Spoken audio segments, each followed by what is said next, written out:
ಎಲ್ಲರಿಗೂ ನಮಸ್ಕಾರ. ನಮ್ಮ ಬದುಕು ಪವಿತ್ರವಾಗಬೇಕು ಎಂದು ನಾವೆಲ್ಲರೂ ಬಯಸುತ್ತೇವೆ. ಹಾಗಾಗಬೇಕಾದರೆ ನಮ್ಮ ಮಾತು, ಕೃತಿ, ನೋಟ ಎಲ್ಲವೂ ನಮ್ಮ ಬದುಕನ್ನು ಶೃಂಗರಿಸಬೇಕು.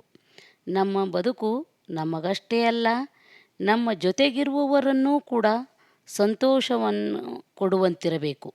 ವಿಶಾಲವಾದ ಭೂಮಿ, ಗಾಳಿ, ಬೆಳಕು, ನೀರು ಎಲ್ಲವೂ ನಮಗೆ ದೇವರು ಕೊಟ್ಟ ಕೊಡುಗೆಯಾಗಿದೆ. ನಮ್ಮ ಭರತ ಭೂಮಿಯಲ್ಲಿ ನಮಗೆ ಬದುಕಲು ಬೇಕಾದುದೆಲ್ಲವೂ ಸಮೃದ್ಧವಾಗಿದೆ. ಸುಂದರ ಸಿರಿವಂತ ಬದುಕನ್ನು ಮಾತ್ರ ನಾವು ಕಟ್ಟಿಕೊಳ್ಳಬೇಕಾಗಿದೆ. ಈ ಸುಂದರ ಬದುಕಿನ ಮೊದಲ ಮೆಟ್ಟಿಲೇ ಸತ್ಸಂಗ. ಸತ್ ಎನ್ನುವ ಪದ ಒಳ್ಳೆಯ ಎಂಬ ಅರ್ಥ ಕೊಟ್ಟರೆ, ಸಂಘ ಎನ್ನುವುದು ಗೆಳೆತನ ಎಂಬರ್ಥ ಕೊಡುತ್ತದೆ. ಜಗತ್ತಿನ ಚರಾಚರ ವಸ್ತುಗಳು ನಮಗೆ ಸತ್ಸಂಗ ಒದಗಿಸಬಲ್ಲವು. ಅದಕ್ಕಾಗಿಯೇ ಗೌತಮ ಬುದ್ಧ ಹೇಳ್ತಾರೆ, ಬುದ್ಧಂ ಶರಣಂ ಗಚ್ಛಾಮಿ, ಸಂಘಂ ಶರಣಂ ಗಚ್ಛಾಮಿ ಎಂದು. ಅಂದರೆ ಅವರು ಸಂಘಕ್ಕೆ ಮಹತ್ವವನ್ನು ಕೊಟ್ಟರು. ನಾವು ಒಬ್ಬರೇ ಸತ್ಸಂಗದಲ್ಲಿಯೂ ಸಹ ಪಾಲ್ಗೊಳ್ಳಬಹುದು. ಹೇಗಂತೀರಾ? ಪರಿಶುದ್ಧ ಮನಸ್ಸಿನಿಂದ ಕೋಗಿಲೆಯ ಹಾಡನ್ನು ಆಲಿಸಿ ಅದೇ ಸತ್ಸಂಗವಾಗುತ್ತದೆ.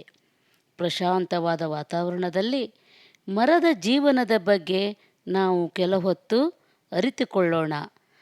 ಅಥವಾ ಅರಳಿದ ಹೂವನ್ನು ನೋಡುತ್ತಾ ನಮ್ಮ ಮನವನ್ನೇ ಹಗುರಗೊಳಿಸಿ ಆಲೋಚಿಸೋಣ.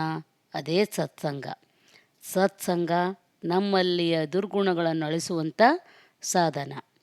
ನಮ್ಮನ್ನು ನಾವು ಸ್ವಲ್ಪ ಹೊತ್ತು ಮರೆತು ಕುಳಿತುಕೊಳ್ಳುವುದೇ ಸತ್ಸಂಗ.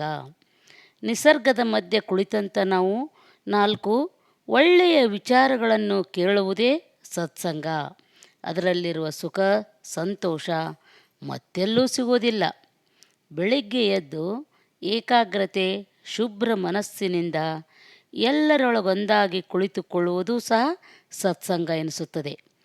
ಆನಂದವಾಗಿ ನಮ್ಮಷ್ಟಕ್ಕೆ ನಾವೇ ನಮ್ಮ ಮನೆಯಲ್ಲಿರುವವರನ್ನೆಲ್ಲ ಕೂಡಿಸಿಕೊಂಡು ಅವರನ್ನು ಸಂತೋಷಪಡಿಸುವುದನ್ನು ರೂಢಿ ಮಾಡಿಕೊಂಡರೆ ನಮ್ಮ ಮನೆ ಶಾಂತಿನಿಕೇತನ ಆಗುತ್ತದೆ. ಆಧ್ಯಾತ್ಮವನ್ನು ರೂಢಿಸಿಕೊಳ್ಳುವುದು ಸಹ ಸತ್ಸಂಗ. ಈ ಸತ್ಸಂಗ ನಮ್ಮ ಜೀವನದ ಅವಿಭಾಜ್ಯ ಅಂಗವಾಗಿರಲಿ. ಇದೇ ಜೀವನದ ಸಾರ್ಥಕತೆಯನ್ನು ತಂದುಕೊಡಬಲ್ಲದು. ಬದುಕನ್ನು ಶ್ರೀಮಂತಗೊಳಿಸಲು ಸಂಪತ್ತಿನ ಅವಶ್ಯಕತೆ ಇಲ್ಲ.